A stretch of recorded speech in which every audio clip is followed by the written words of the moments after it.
to go. That's good. I had a big lunch about 3 o'clock. Just gone good on Sunday because that's sort of saying lunch every dinner. Yeah, that's right, yeah.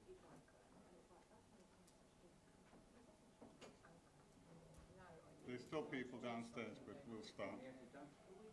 Tell me when to go. We're good. We're good. Well, welcome to part 5. There's 3 more to go, are there? Are there 8 parts? Anyway, this is a really interesting one because it has to do with physical activity, all the things that we like to do. I sent an article out this week on how bad sitting is for you. And it's amazing how many illnesses and ailments are caused just by people sitting around. So physical activity is very important. And, you know, I'm trying my best to keep it up. And sometimes you don't do as well as, you know, you did the week before. But if you keep at it, and this is the thing, that consistency, you do get results. So we'll be able to ask Dr. Sharif some stuff later, but I'd like to hand straight over to him, and he's definitely got some insight into this. Thank you, Dr. Sharif. Thank you, Rashid. Thank you. Thank you, Pastor Chris, and thank you everybody for coming and taking the time and effort and the interest in doing something to be healthy and be happy and be enjoy the rest of your life. Thank you very much indeed. Tonight, this talk is interesting to me actually, from 2 points. 1 point as a doctor, and I haven't learned anything about exercise when I was in the medical school. And the other thing I have later on in my life, you see, when I was approaching the 60s, and I started learning something. And then I started practicing. So I did quite a lot of races, all distances. I did over 100 10Ks, the park run, 5Ks, the park run. And I did the other ones, I did more of the marathons. So I did over 100 marathons. And I thought this might really give me a bit of credibility to talk about physical activity and exercise. So this is why I have brought my T-shirt here, the 100 marathon T-shirt, just to really assure you that that might really give us a little bit of background actually to talk about. Thank you very much indeed. Thank you, that's great, yeah. What we are going to do tonight is talk about the physical activity and how important is it going to be in the in your transformation process. We are going to review the benefit of exercises. That's very important. I think you know quite a few of them. Why exercise is especially important in the over 50. And we see, I mean, quite good, really important points to mention here. We are going to talk also about the type of exercises and how each is contributing to your fitness eventually. So it's not really going to be one type of exercise to do for the rest of your life. It's going to be, like, say, a combination of different sort of exercises. You want to get, most of you, better. Your muscles, your stamina, your balance. I think all of it should really get better together.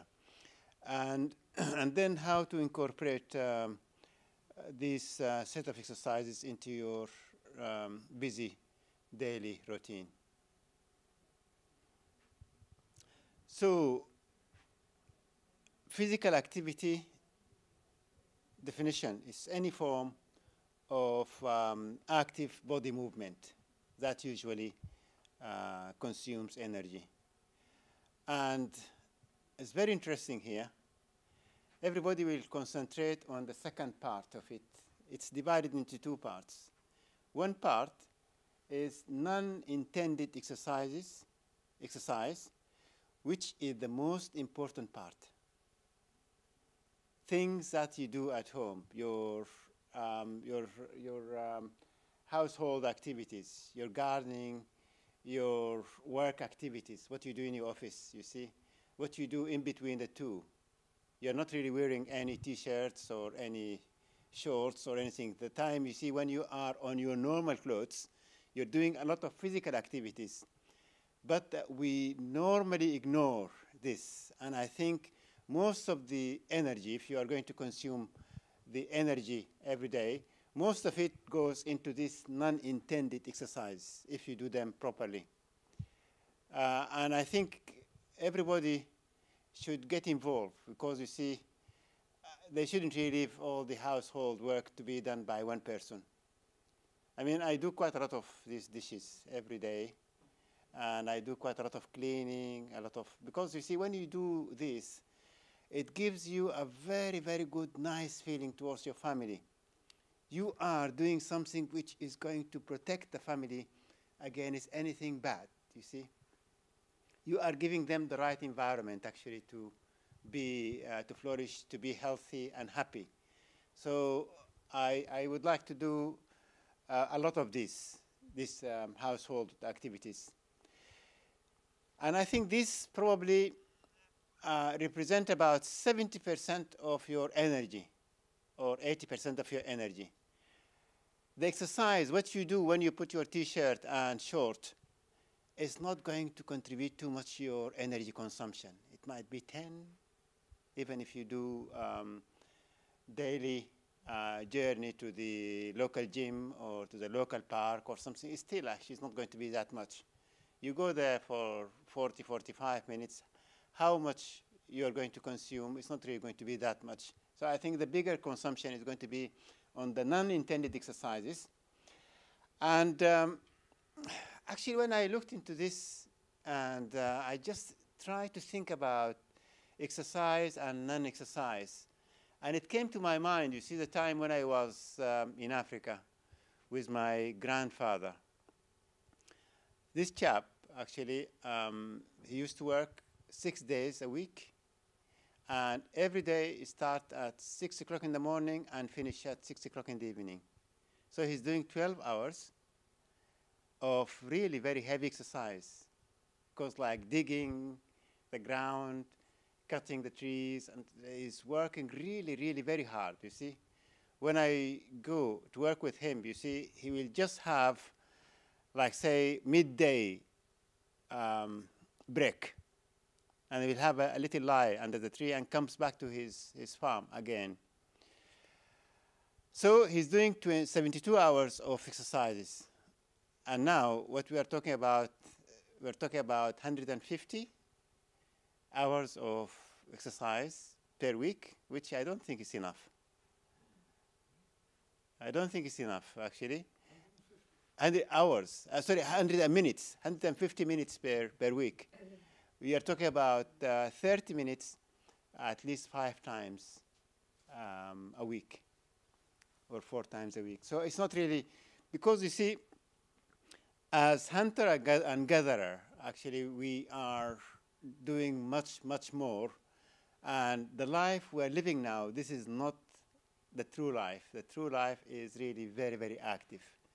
If you can imagine, say, somebody who has been in Walton 300 years ago or 400 years ago, I mean, they're really walking on their feet all the time. You see, if they want to go to London, then they might go on riding a horse or something. That's another really effort, you see. So it's really very hard physical activity every single day in their life. And why are we wanting to do much of this physical activity, more physical activity? I think the most important thing is to keep our muscles. And I think that's very, very important. As we have seen the saying going around, use it or you lose it. If you are not using your muscles are going to shrink. And this, we know this medically. and it's called disuse atrophy. You see, if you are not using your muscle, it's going to get atrophied. You see, so you lose it, shrink. It becomes so weak. So, and you are not really going to keep your muscles only. You would like to be fit. To be fit has got a lot of components. It is the heart and the lung and the muscles and other things, you see. But the heart and the lung fitness is very, very important component of it, because you need to get the oxygen, which is a very, very important element of energy production. You need to get this one to the cells, but you have to get it first through the lung. And so you have to have a system which is going to absorb oxygen in the lung very efficiently. Then you need the circulation, which is going to get this oxygen distributed to the cells. And the circulation has got two components of it. You have got the heart pumping. This is they call it ejection fraction. This is the ejection fraction. And then you get the heart contracting several times every minute. So when you multiply the heart rate with the ejection fraction, then you get the cardiac output. And the cardiac output, which matters, because you see, if you start exercising and your heart becomes more efficient, so it's really contracting very strongly, getting enough blood into the circulation, then your heart doesn't need to beat so many times every minute. So it beats less time. And so when your heart rate comes down, this is a sign of fitness. So I don't think anybody would be fit if his heart is running like, say, 70 or 80 or 90 a minute. That's not really fitness. But when your heart comes down to, say, 50 a minute, that is fitness. That is fitness. That is a good sign of fitness. And we know when you are fit and when you are healthy, physical activity actually prevent so many diseases, like cardiovascular diseases, diabetes, high blood pressure. Many people actually, they just start exercising and they come back and say, oh, my blood pressure is coming down. I'm feeling a bit giddy, dizzy. They are on 2-3 tablets of high blood pressure, and we have to cut down the tablets because they have got something called endothelial cells. So the lining of their blood vessels, they are becoming better, and they're starting producing all the good things into their blood vessels. And the good things, we have just spoken about it with Pastor Chris. It produced something called nitric oxide. Nitric oxide is a thing that is produced from the lining of the blood vessels, and this we call them scientifically endothelial cells. They produce nitric oxide, and nitric oxide relaxes these blood vessels, you see, and makes them comfortable, you see. And so you get the circulation going everywhere in your body quite comfortably. You're not going to get any vascular disease, like a stroke or a heart attack or even angina, or even peripheral vessel disease, you see, with a healthy endothelial function. Again, with exercises, you are likely to develop some good muscles, and you are unlikely to have something like high blood pressure, diabetes, and depression. Depression, actually, I can't really see any reason for giving anybody antidepressants while they can just go out for a few minutes jogging or walking or doing whatever they do and come back. And this is what has been proven in studies, that exercise or physical activity is the best antidepressant anybody can have.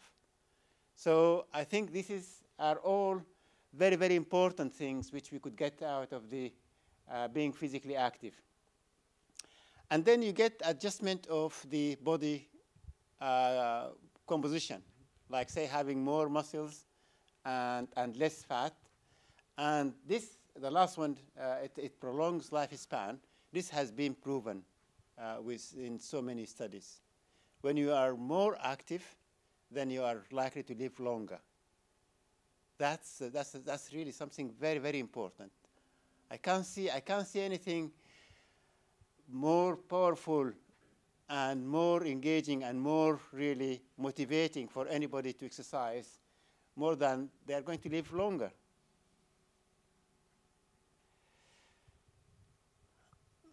This is very interesting here because what you can see, this is the statistics in the UK, and they are looked into the burden of disease, you see? And they looked at the risk factors in the UK. And look at this. Something really very interesting. If you can see, physical inactivity is a very important risk factor for disease. It comes after diet, smoking, high blood pressure, and high body mass index. So it's very, very important. And it is more important than something like, say, alcohol, high cholesterol. Things like that, you see, is more important than that. Can you believe that? So being physically active is really a very important health issue, and it's going to help anybody to be happy and healthy. And if you are going to look at the other side of things, you see, we have looked at the disease side as risk factor. But now, this is the all-cause death, you see? And they compare it, you see, with the cardiorespiratory fitness. So you can see here, those with low cardiorespiratory fitness, they are more likely to die compared to those with high. So anybody with good cardiorespiratory or high cardiorespiratory fitness, they are more likely to live longer than compared to those who are having low. So that's another thing. And then the third slide here is also going in the same direction. In this slide, they looked into the all-cause mortality, and they are trying to find out what are the important factors contributing to the all-cause mortality. And look at this one. Low fitness is the most important factor which is going to determine anybody all-cause mortality. Even more important than smoking, like hypertension, high cholesterol, obesity, and diabetes. It's more important than that. So I think physical activity is very, very, very important.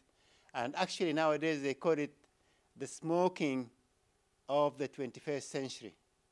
Because you see, it has got the same or even more disadvantage or bad health, you see, associated with this lack of physical inactivity more than what we used to have with the smoking previously. So this is why actually so many authors now, they call it the smoking of the 21st century. And if you are not really convinced that physical inactivity is important, then look at this study. This is really a very important landmark, actually, study. They have taken 5 people. They are all 20 years old. They are all healthy subjects. This was in 1966. And they give them complete bed rest for 3 weeks. Okay? And they measure them up. And then they let them go. And then they come back in 1996. 30 years later, they got the same people, and then they measure them up again. And they found 3 weeks of bed rest had more negative impact than 3 decades of aging. Look at that. 3 weeks only has more negative impact on health compared to 3 decades, 30 years of aging. That's really blow the mind of everybody, you see. Of course, actually, that is going to convince anybody to attend to their physical activity. But what do you want to achieve from being physically active? I think most of it is just going through the physical fitness, and you want to be physically fit, actually, to handle demands of life without being overwhelmed. And just like, say, for example, Pastor Chrissy mentioned before, you see, when you are traveling, then you'll be able to have to take your heavy suitcase, you see, comfortably without really struggling too much. While you are having any work at home, you should really be able to do the work without any much help. But as I said, everything is dependent on this oxygen and energy production. Because, as we explained previously, you need oxygen coming inside the cell, and you need the energy coming inside the cell. And this energy could be sugar, or could be fat, or could be protein, or whatever. And then you need to burn this energy in presence of oxygen to form the energy that is going to help the cells to work, to do all the vital activities, to run all the vital activities. And actually, this now, we can measure it. We can measure all this in something called V oxygen max. We have got a meter. You take the meter, and then we get the oxygen running, and then we measure people, and we can determine the Vmax of anybody. The Vmax for somebody who is absolutely fit would be over 70, over 80, probably.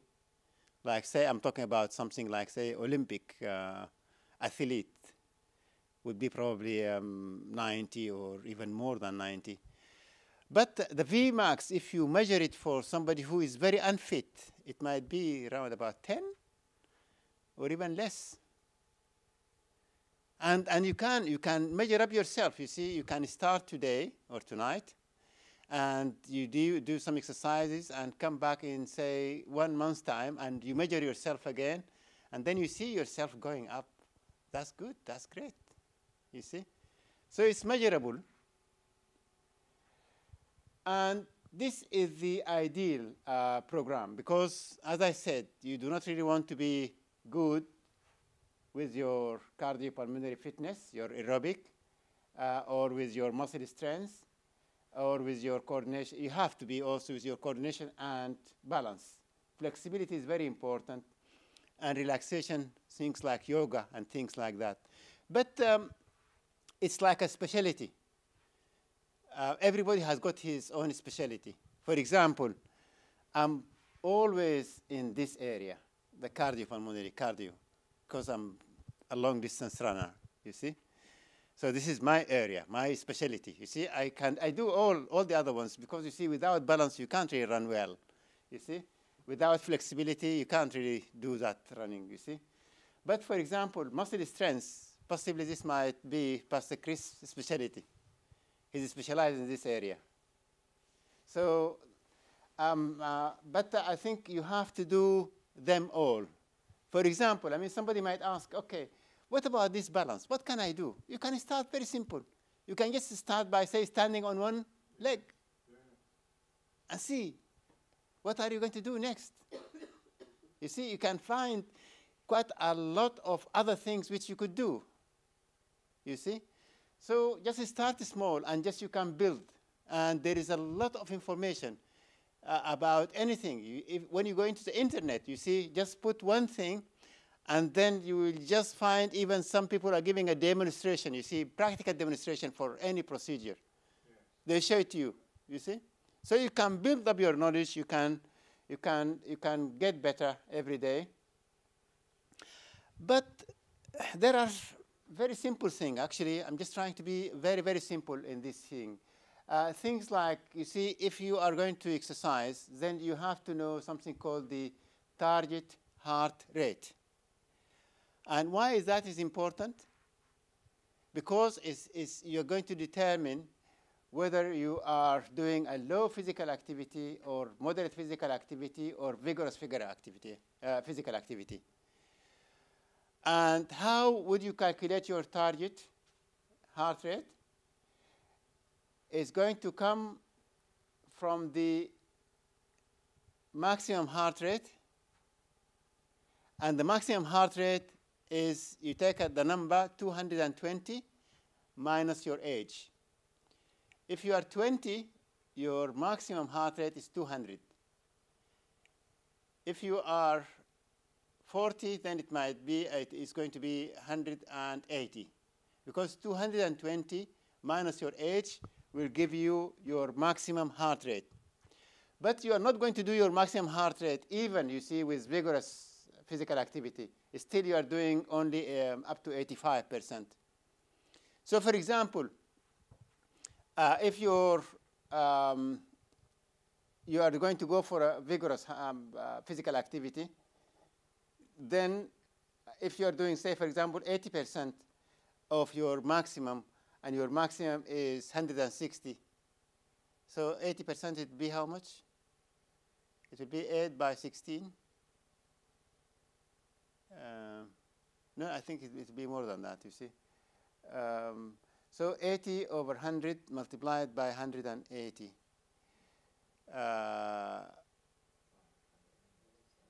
So 8 by 18. 8 by 18. So it's going to be 64. 144. 144. That's going to be your maximum if you are doing this one here. It's very, very important to know that, because nowadays everybody running on the road has got a gadget on their arm, you see, on their arm, and they know what they are doing in terms of the heart rate, you see. So you should not really go beyond your heart rate. If you are just going, for example, as we're going to see very soon, if you are doing cardio, then you should be either low or moderate. So you shouldn't go over that, you see. But the vigorous physical activity is only with the interval training, you see, with the interval training.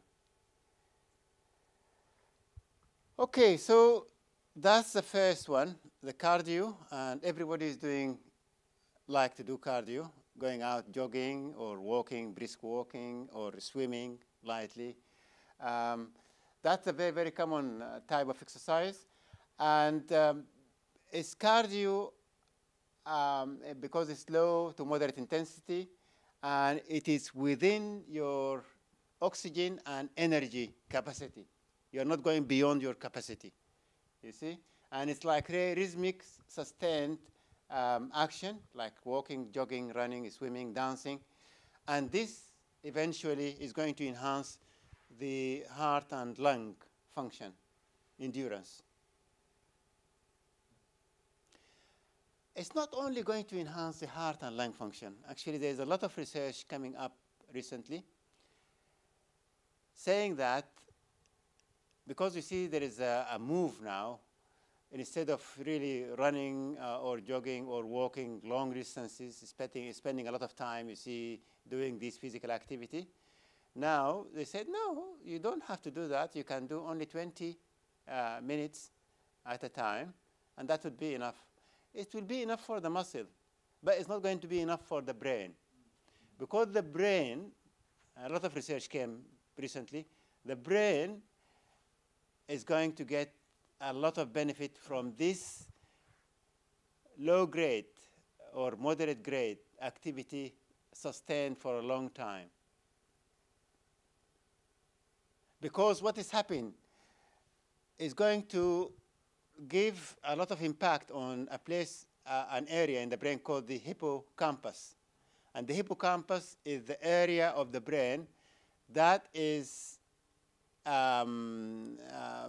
very important for memory and learning. So the hippocampus is going to get bigger. So this is why now I think people are talking about, you see, exercise that continues for a little bit longer is good for patients with brain or cognitive impairment or with early stages of dementia. They benefit quite a lot because, you see, instead of their hippocampus is shrinking with dementia, the hippocampus is going to get bigger, you see, and then that is going to reverse the condition, you see. And that's the other things, the other area which can improve the attention, the decision-making skills. They're all going to multitasking. They're all going to improve. So it's not your lung and heart only is going to improve with cardio. It's your brain also is going to improve quite a lot. This is the second most important type of exercise, and we call it muscle strength exercise.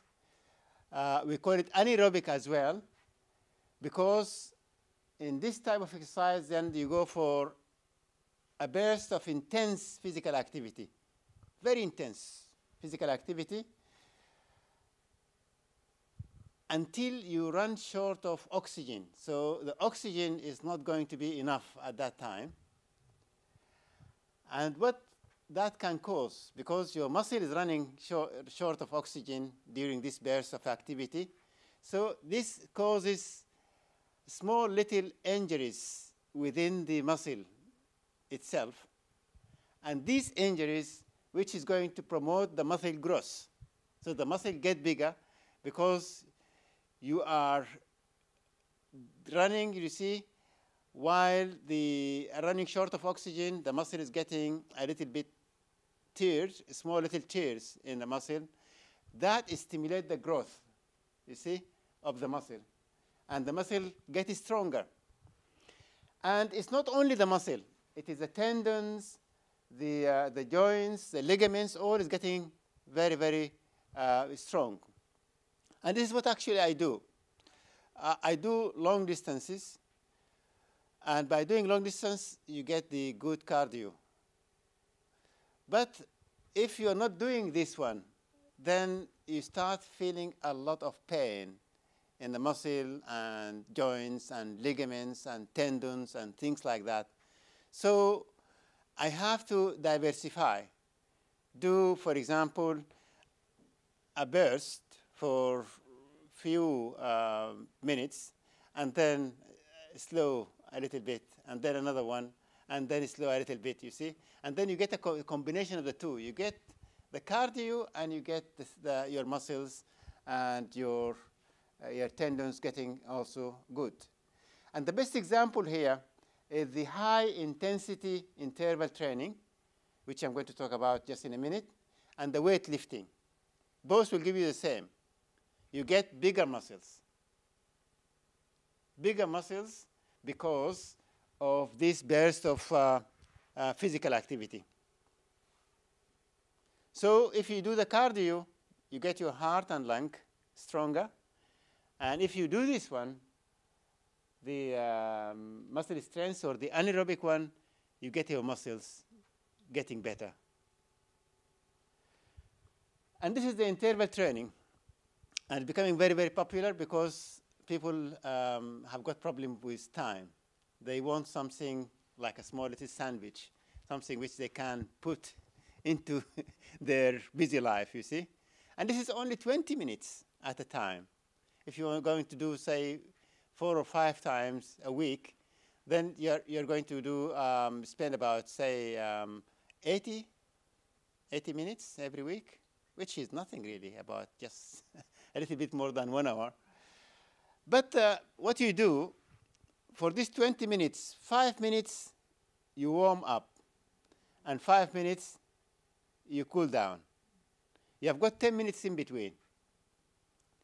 These 10 minutes is divided into 5, what do you call it, intervals. So each interval is 2 minutes. And this 2 minutes is divided into 30 seconds of brisk and 90 seconds of recovery. So you do very brisk for 30 minutes, and then a slow one, easy one, for 90 seconds. You see? Easy. And it gives you muscles. Your muscles get stronger. All the research now is showing that this is a very, very good way of building muscles. And it's only 20 minutes. 20 minutes if you do it 4 or 5 times a week. It's not going to cost you anything. You can do it at home. And just like, say, for example, running, you can run in one spot. And you can do an easy run like this. And then you can do this one as well. So you can do 30 seconds and with a stopwatch in front of you, 30 seconds, and then easy 90 seconds. 30 seconds and easy 90 seconds. You can do it in one spot, in your house, you see. You do not really need to go to the gym or need to go outside or anything like that. And the same theory, you see, there is micro injuries in the muscle happen because you are running low of oxygen, you see, and this stimulates the muscle growth. And that is another one which you can do also at home. That's very, very easy one. That, they call it super slow exercise. You get weight, and you lift it very slow. 1, 2, 3, you count, say, for 10, and you get it up, and then you count for 10, and you get the weight down. You see? This causes a lot of tension on the muscle, a lot of tension. You see? A lot of minor injuries in the, and that stimulates the release of hormones as well, like growth hormone and testosterone. And these are highly specialized, the growth hormone, and highly specialized in developing muscles, you see? These are the very good hormones. Everybody would like to have them, you see? They're very, very good in muscle, building muscles. And you gain your fitness fast. But unfortunately, because it's too slow, it's not going to help you to lose fat. It's not going to help you to lose fat, but it's very, very good. It is very safe.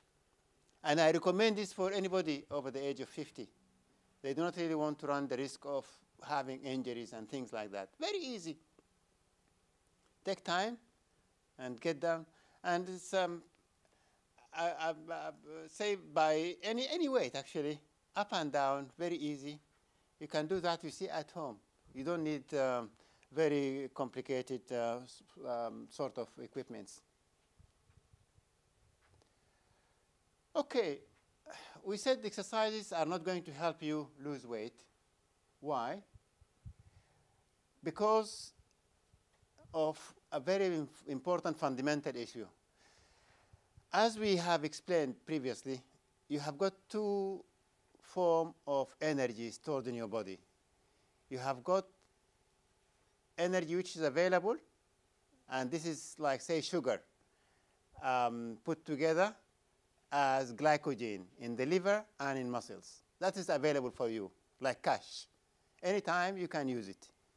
But you have got fat, which is stored in the fat cells.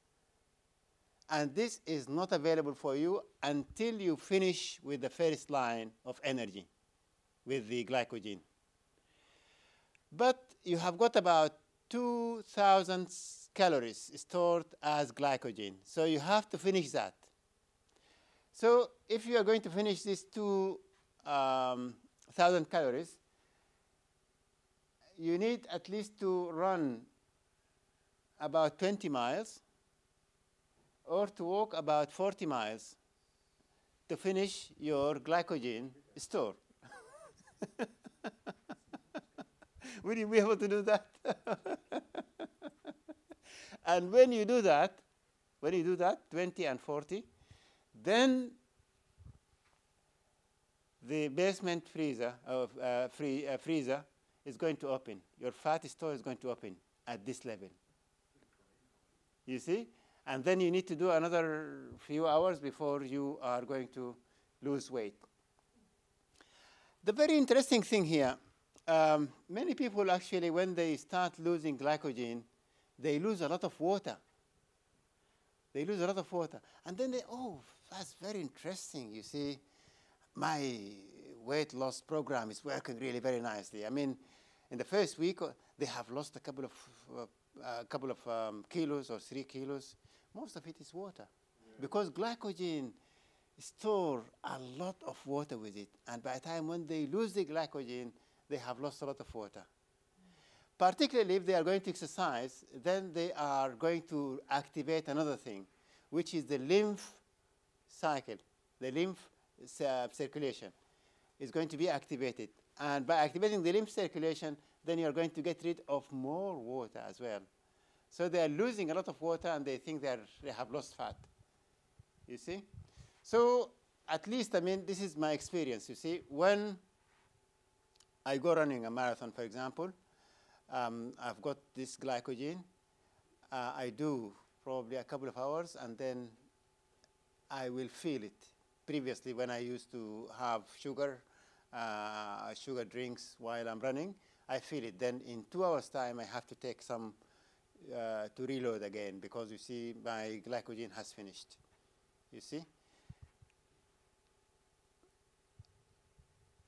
So another issue here, and I have seen many people, you see, they go to the gym.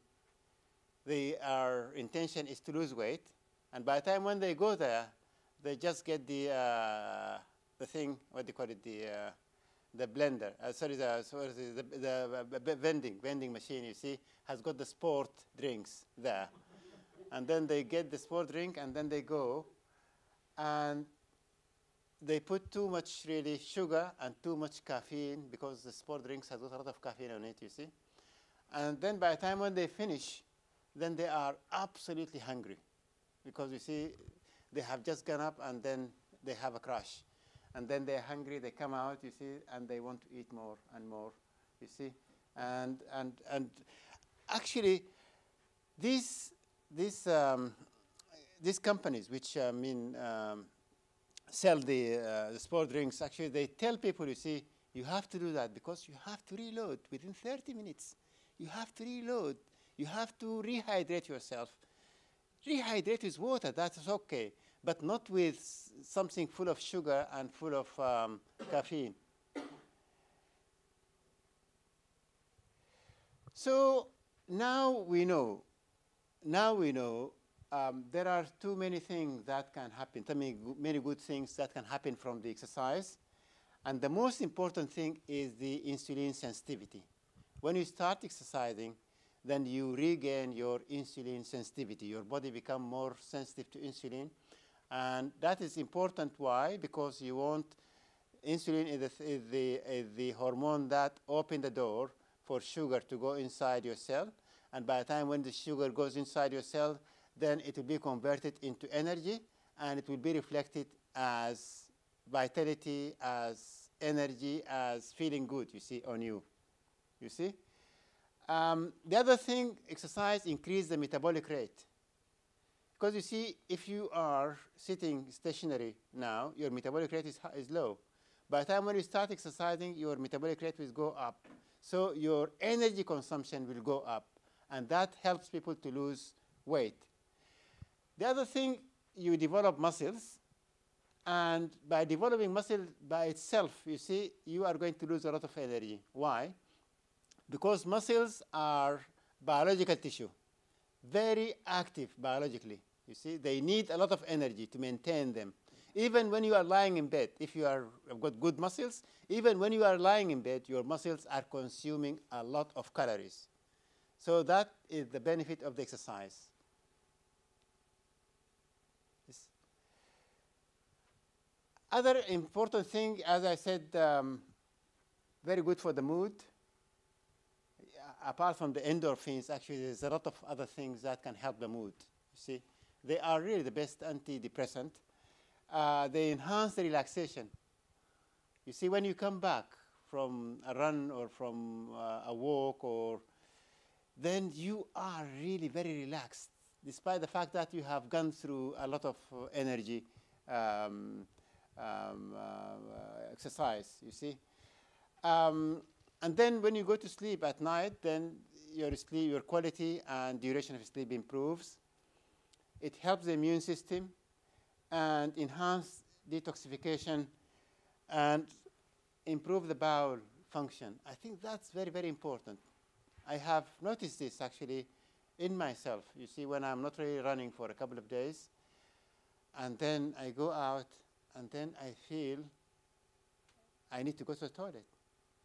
And when you go to the toilet, then I find that, I mean, there is something as if there is a backlog. The days which I have not been exercising, I have not really get the amount of fecal matter you see out, you see, during these days. So I think that's a very, very important thing, because if you can imagine constipation or keeping the fecal matter in the bowel for a longer time, you see, this is allow reabsorption of toxins, you see, allow the bacteria to work on it and to produce more other toxins. That is very, very bad, you see. So having a good bowel function at least once or twice every day is really very, very important. The sweat. I have seen long time, you see, people are talking about sweating is not very important as a secretary thing.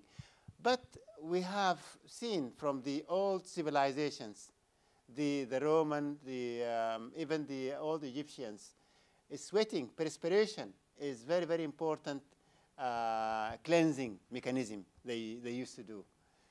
And these are the things which we lose in sweating. Urea, this is the end product of protein metabolism. So by doing that, you see, then you're helping the kidneys, because if you're not getting rid of them through the skin, then they have to be through the kidneys. Phthalates, these are in plastic, cooking utensils, you see, and cosmetic. BPA, bisphenol A, which is a plastic itself, you see, in plastic bottles, in water bottles, you see, and in water pipes as well. Heavy metals, mercury, cadmium, lead, arsenic. These are very, very common, really, problem. And as I said, it enhances the lymph circulation. The lymph circulation is very interesting, actually, because nobody talks about the lymph circulation. The lymph circulation is different from the blood circulation. The blood circulation is driven by the heart. So blood comes into the heart pumps the blood, and it goes, and it comes back again to the heart through the venous system, all driven by the heart. But the the lymph circulation is not driven by any pump. So it depends on the muscle activity. And the muscle activity happens during the exercise. This is why when you exercise and you come back, then you are passing a lot of water. I mean, sometimes you see you have not really, this is what I noticed myself. I have not taken enough water during my run, and I did something like 10, 15 miles, and I'm coming back, I should be dry, like, like a board, you see. But still, I go to the toilet a couple of times, 3 times, and I was passing a lot of water. Where? I mean, it's coming from this is the lymphatics. The lymphatics are getting old. The lymphatics is very, very important, because the blood vessels just take the toxins just around them, the things that can get access to the blood vessels. But the lymphatics is the real garbage collector of the body. It is the real garbage collector, because you see, this is the water in what is known as the interstitial space. You see? That's the space where the cells put all their waste into that space. And the lymphatics are the best thing, taking this and passing it through the lymph nodes, where the lymph nodes will sort out this waters, you see, and then get it back into the circulation. So I think this is the real garbage collection. You get the whole garbage collection moving with the exercise. And I think this is by itself really a very, very important thing to happen to anybody. So we have got a lot of opportunity for the over 50. Because over 50, anybody going through the age of 45, male or female, are going to have these physiological changes happening on them. They lose their muscles, and they lose 5% of their muscle mass every decade. This is going to happen to anybody. And they get their fat increased, and most of the fat will be in the middle, around the viscera. And the body shut down. You see, from 45 onwards, the body shut down. The basal metabolic rate comes down. The insulin sensitivity comes down. And the ability to use oxygen comes down. And unfortunately, exercise can reverse all these changes. You can get your muscle back. You can dissolve all this fat and burn them. You can get your metabolic rate coming back, insulin sensitivity coming back, and your ability to use oxygen. Just by one intervention, you're getting all these things back. Again, in the over 50, there is a lot of talk about dementia, which is going to get worse, actually. The statistics is showing that I think probably 2050, we're going to have 50% of the population are going to be demented. I think something like that. It's going to be too much. And I think exercise can help in this. Again, it improves the reaction time. And because I had been working in hospital for a long time, I know the importance of this. Because the commonest cause of admission of elderly people to hospital is falls. Oh, yeah. And why do they fall? They fall because of this. The reaction time is too slow. I mean, anything like it, because you see, any younger one, you see, they do like that, and then they just go on. But the elderly person, you see, any person above 50 can just have a fall for a very, really simple something like that, you see. And as we said, it's also good for anxiety. It's good for socialization if you are going to go out with your team. I mean, everywhere I think there is people going, like say park runs. They're going every week, every Saturday on park runs. They're going with their local athletic teams and something like that, local walk groups. These are all can help. For me, actually, when I go out, you see, for these marathons, actually, it's becoming like a social event. It's not a sport event anymore, because every time when I go to any, even when I go to Rome or Athens or Berlin or something like that, I meet some other people, some other runners, you see, whom I knew from before. So it's like a social event, and it's very good for the immune system. And if you cannot really convinced, you see, that exercise is good for you at any age, see this young lady and what she's doing.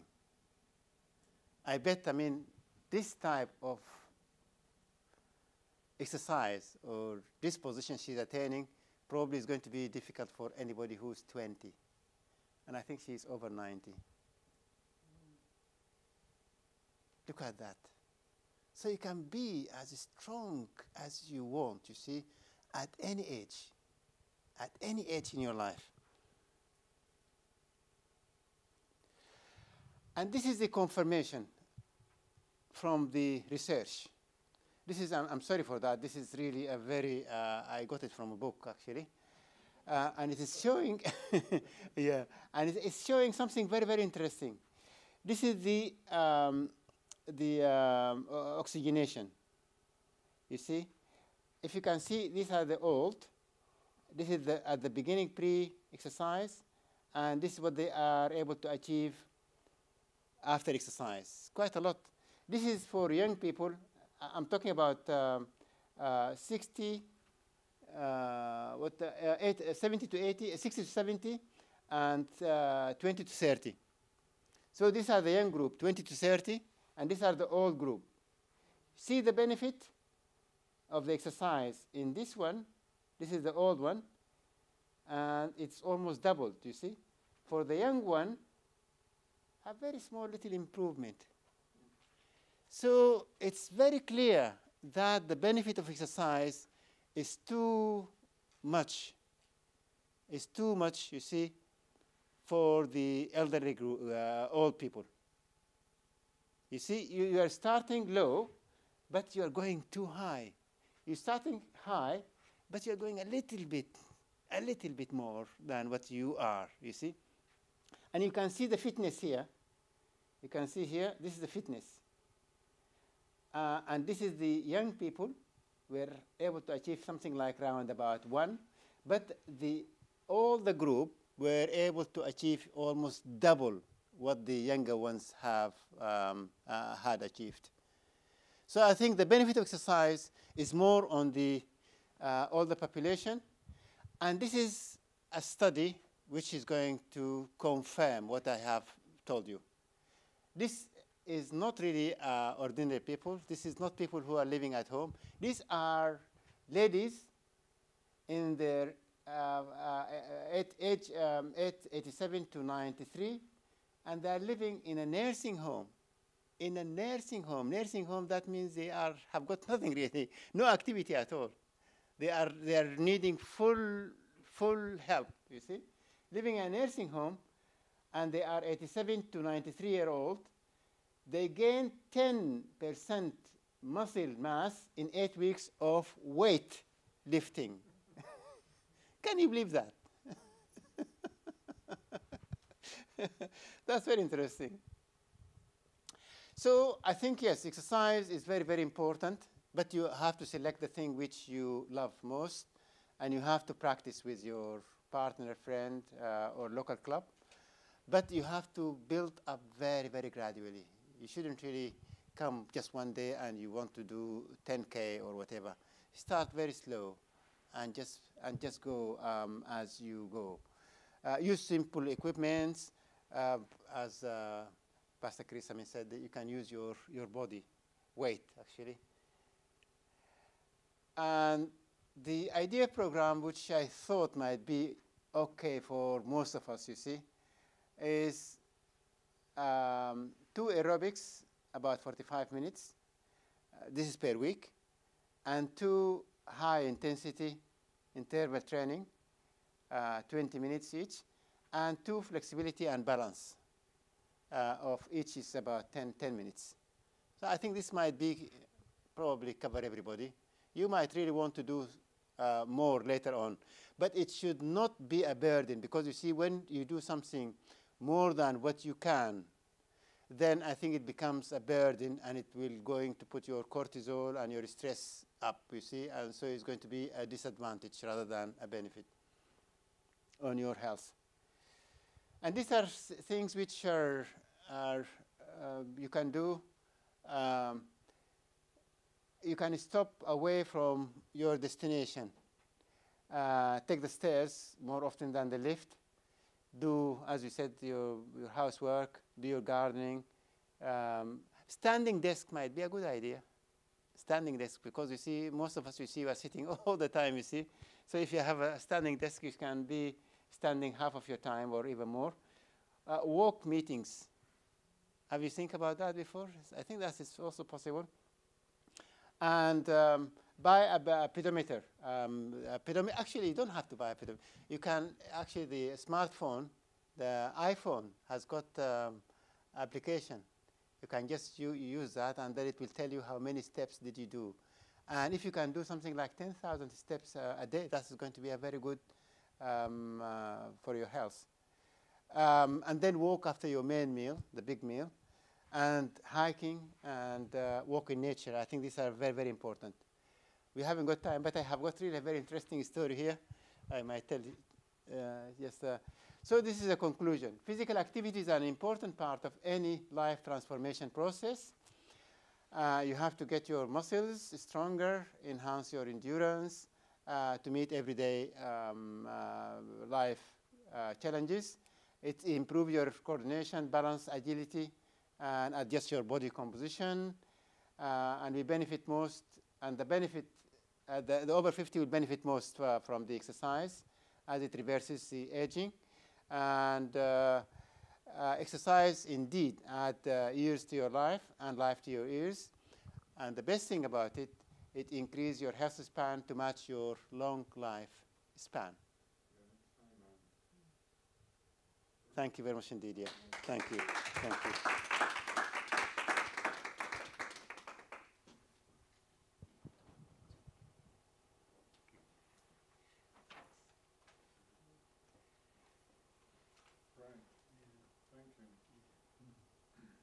Thank you very much for coming. Take questions now.